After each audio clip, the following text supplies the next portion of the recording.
Neagat here. Welcome to another video of Littlewargame. Today I'm bringing you a match on Ravaged.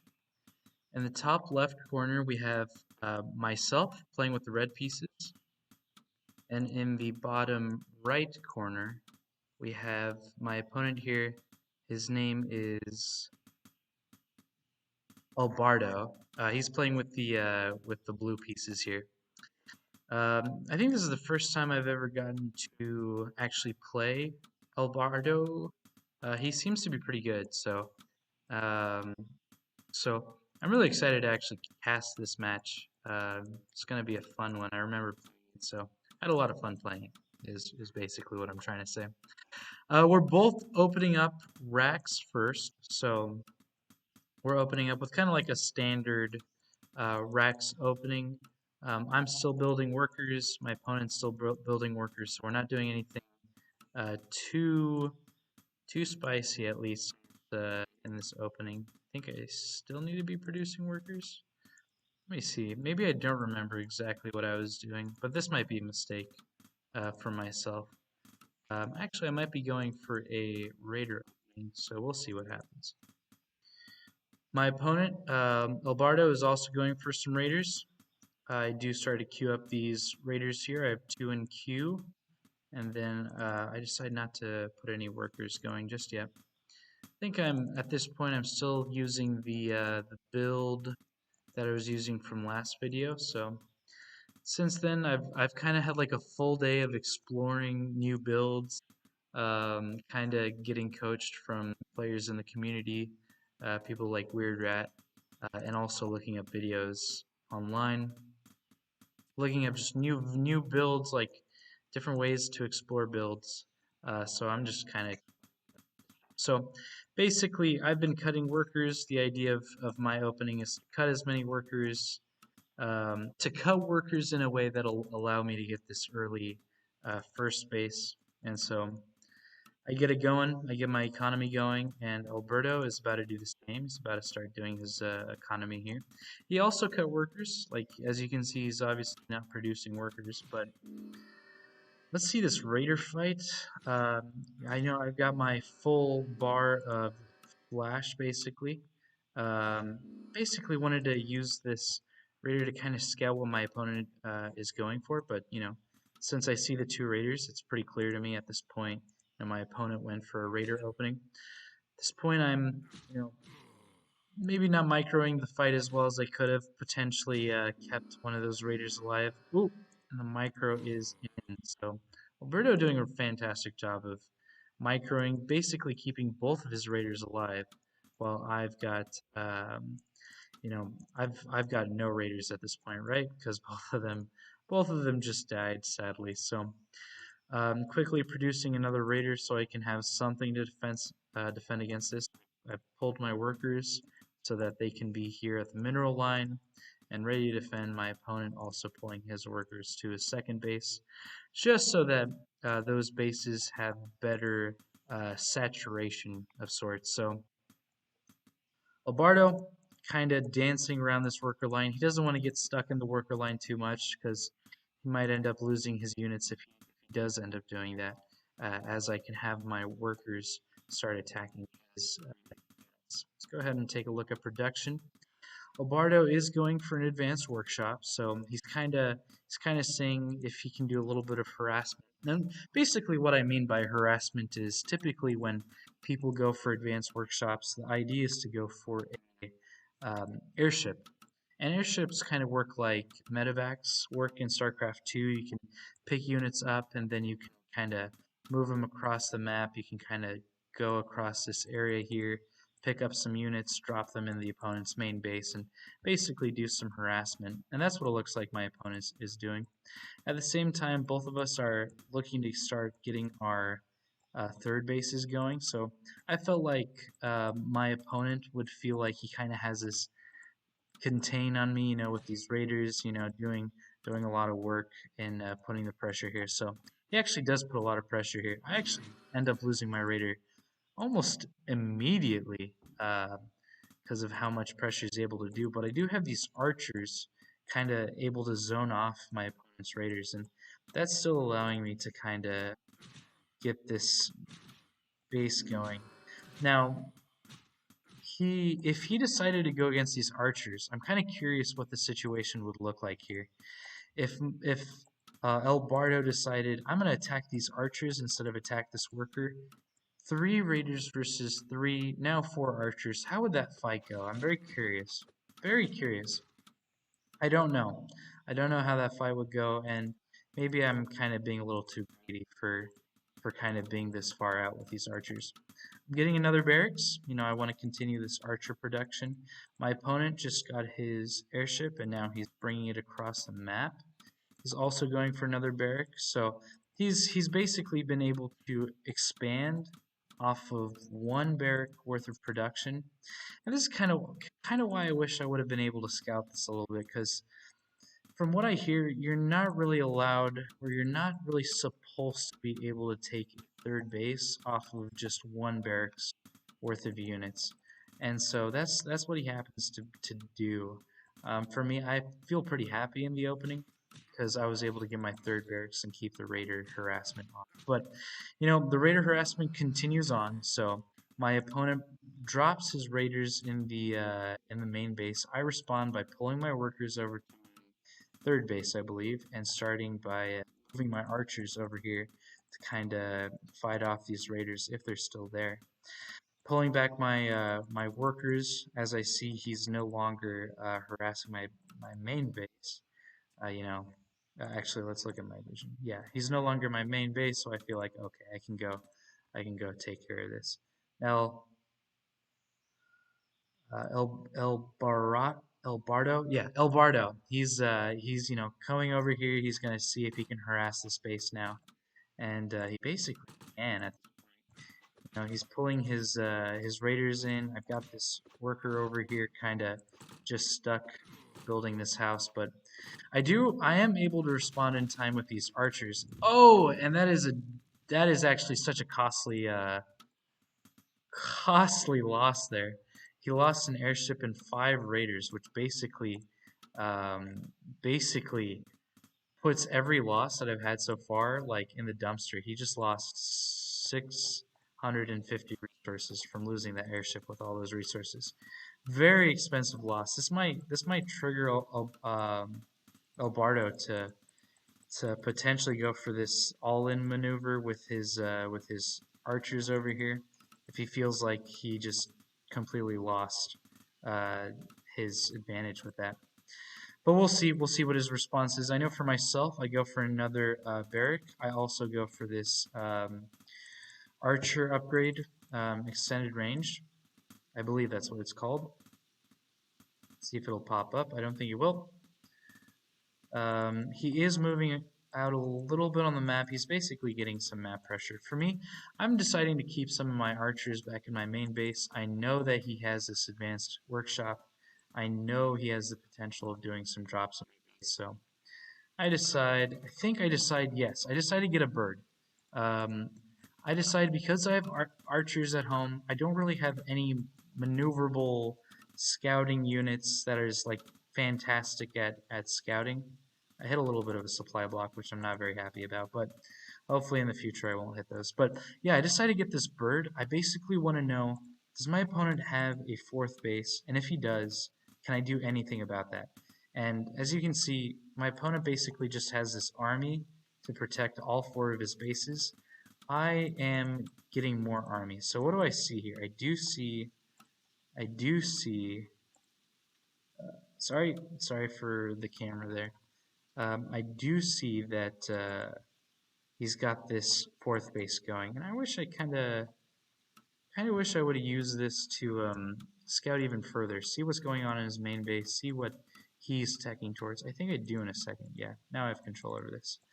Because I see he's got his 4th base going, I decide I need to move out quickly, probably very soon, so I can try to punish his lack of army he might have. I think I also scout that he started building a watchtower over here, so it's kind of like inefficient use of Albardo's resources. Like if he started producing more barracks, you would be able to produce a large army and basically counter whatever push I try to go for. So we do start seeing this attack. I am coming in. I feel like I've got the position, the advantage here, and as far as I can tell, I'm absolutely winning the fight. Elbarto finally responds to the fight. You know, he starts microing his units, and basically throughout this whole process, I feel like I've had the concave here, but now that his soldiers is approaching me, I do need to kind of pull back and regroup a little bit. I do also get my fourth finally. You know, my opponent, he's also starting to get his range upgrade, which is really strong. And he also follows this up with 3 barracks. So I think he realizes that he may have been a little greedy with getting this fourth base. I think he realizes that I may have been able to see him expand. I wonder if I lost that bird there. Ah, I did lose that bird. I wish I would have been able to scout some of this, but you know, in the future I'll be able to get better and basically keep my bird alive. So I'm basically moving across the map. I'm thinking, you know, I really need to be able to kind of punish my opponent's greedy economy, but now that like a couple minutes have passed, it might be a little too late to go for that. So I know I've already teched into mages, so I have access to mages. I've had access to mages for a while, and I have researched the oh no, I haven't researched the fireball upgrade. That's right. I remember this now. That is not a good thing. It's not a good thing to have mages and not have the fireball upgrade. So if you ever play a game, typically how I hear it is you want to kind of tech once you're on your third base. And you know, if I want to go for mages, I basically need the fireball upgrade. Isn't that kind of self-explanatory? For those who might not know, mages have 2 spells. They have this like slow field. You put it on the map, and basically, like an area as big as this archer ball right here would be like a slow zone, and all of your opponent's units would be extremely slow. Can be very helpful in like specific situations. Then the wizards also have a fireball, which shoots basically uh, a, a, a ball of fire in a line that does a tremendous amount of damage. As we can see, we're watching this fight happen. You know, I finally got my mages with me in this army, so I'm feeling like, okay, I've got this pretty decent army composition. I think I can take these on. I have the range, and the soldiers are decent for putting this together. So um, a little poor execution. I definitely think that I could be doing a better job of executing this fight. And so basically, as you can see here, I do not have the fireball upgrade. Now I do. Actually, no. Now my opponent does, but I still don't. And so basically what I'm doing with my mages is I'm kind of bluffing that I have the fireball upgrade by putting these slow fields on the map. And basically I'm trying to show my opponent, I'm trying to slow your ball or your movement so I can set up the perfect fireball, which I think my opponent kind of believes, and that's kind of why he moves back even though he has a much larger army. So I do believe I finally get the upgrade at some point, right? It's up in this corner. It's almost finished, and so I'll have it basically right in time for this fight. I am floating some resources, so I do start to get these 2 extra barracks. My opponent is also going for some watchtowers, and he's moving across the map now. Um, Moving across the map basically to see what's going on. I do decide to also get this this vision upgrade, I believe, detection upgrade for my birds, and I'll show you what I do in just a second. But I do think, oh, this fireball is actually devastating. He basically knocked out an entire worker line just from that scout or that raid alone. Basically, I have to respond to that. Like, if my opponent is gonna fireball an entire worker line, I need to get something for that. So I slow down his entire army, and I fireball so much of it actually. Um, I'm able to really actually get so much of that army. And actually, let's see how much losses he had. So he basically has 1,000 more gold lost in total from this entire game, just because I've been taking more efficient trades. I mean, his army was much bigger than mine, but I was able to just take that beautiful, glorious trade. And right now, at the moment, I feel like I have the advantage. I'm fighting his third base. See, he's pulling his workers. I'm basically trying to like get it so I can have the advantage at the same time I'm expanding. But my opponent, obviously, he's going to respond to my aggression, and he comes and responds with this tremendous pushback with his with fireballs, which is great. I've got a bird now, so basically, I haven't teched into Advanced Workshop at any point yet. I probably could have, probably should have, because I know players are really good at doing some like mage harassment and basically raiding people's bases like Albardo did with mine. I think they're called like mage drops, but he's basically just doing mage walks, which is also pretty cool. I see he's able to. I see he's moving over with his mages, and so I basically respond pretty quickly and take care of this harassment that's coming. Um, Pretty cool seeing how much work mages can do. I also position my mages on certain parts of the map now. Like if my opponent ever decided to walk here and I happen to see him move up with these mages, I can just fireball and basically destroy the whole army there.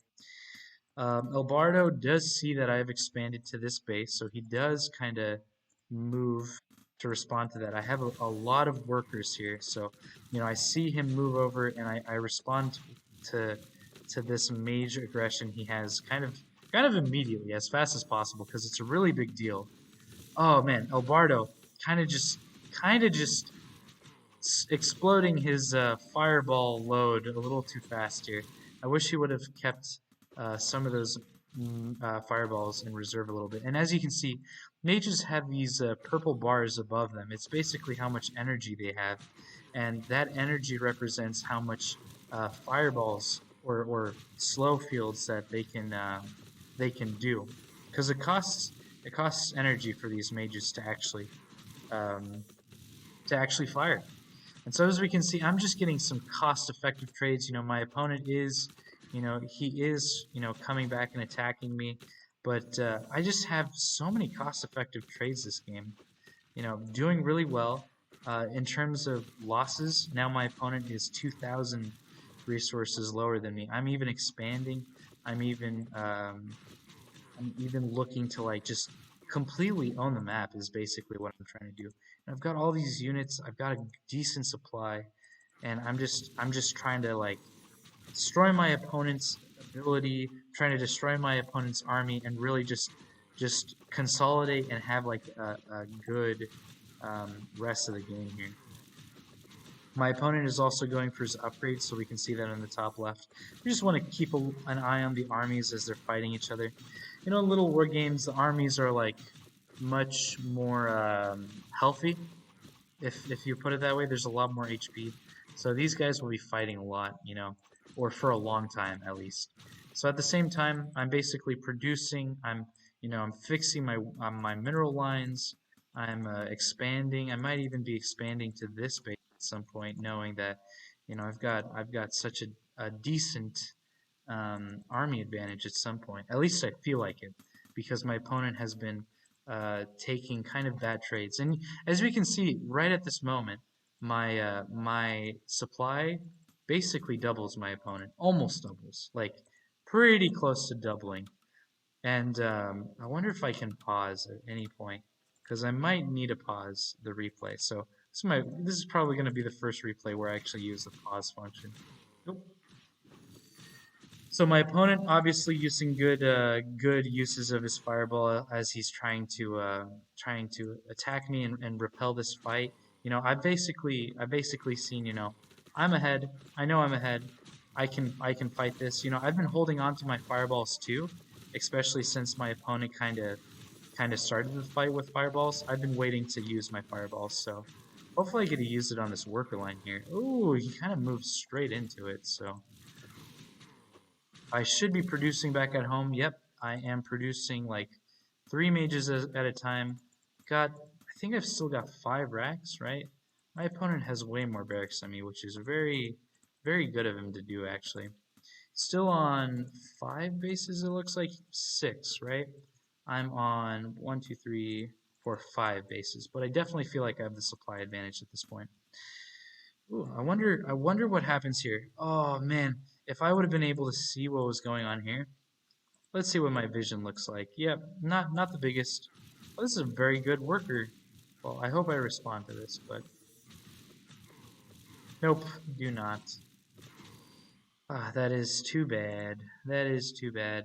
Hopefully in the future I'll be able to respond to that juicy opportunity to absolutely take his workers and his army at the same time.